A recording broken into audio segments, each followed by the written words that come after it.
Hi, everyone. Thanks for being here. Today, I want to talk about opioids, painkillers, and illicit drug use, and what connects them beneath the surface.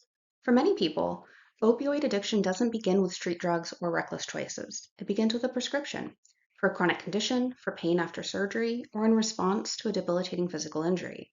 What starts as a medical solution often turns into dependence, and when prescriptions run out or become unaffordable or inaccessible, people may turn to illicit opioids like heroin or fentanyl just to maintain a sense of relief. But why does this turn into addiction to begin with? It turns out that the initial prescription, prescribed simply to treat physical pain, is actually treating much more. Let's start at the beginning with childhood.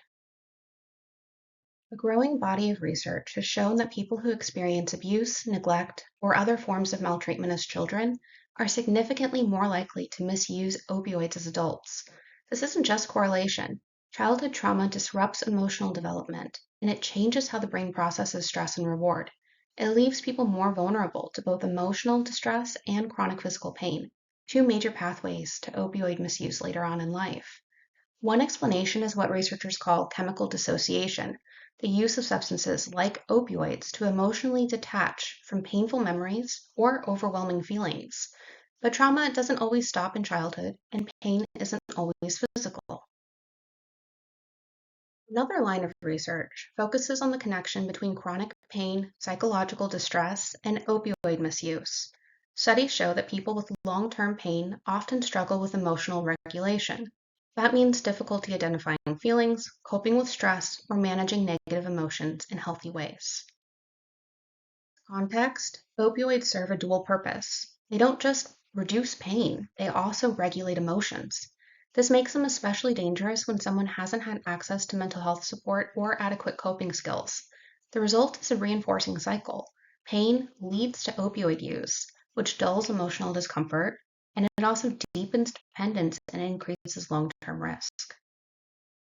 These patterns show up even more clearly in vulnerable populations like pregnant women. Recent survey research on pregnant people who use illicit substances reveals an overwhelming number of compounding psychosocial risks. Compared to non users, they're significantly more likely to report co occurring challenges like psychological distress, food insecurity, lack of health insurance, and unstable housing. While most pregnant women in the study had zero of these risk factors, the majority of those using substances had two or more. These aren't just isolated problems, they're overlapping and often mutually reinforcing. This tells us addiction doesn't exist in a vacuum.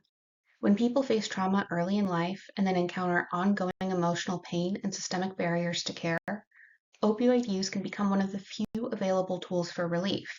So, medical prescriptions for opioids are not just treating back injuries or joint problems, they're actually medicating emotional distress, and we don't even realize it. So, what can we take away from this?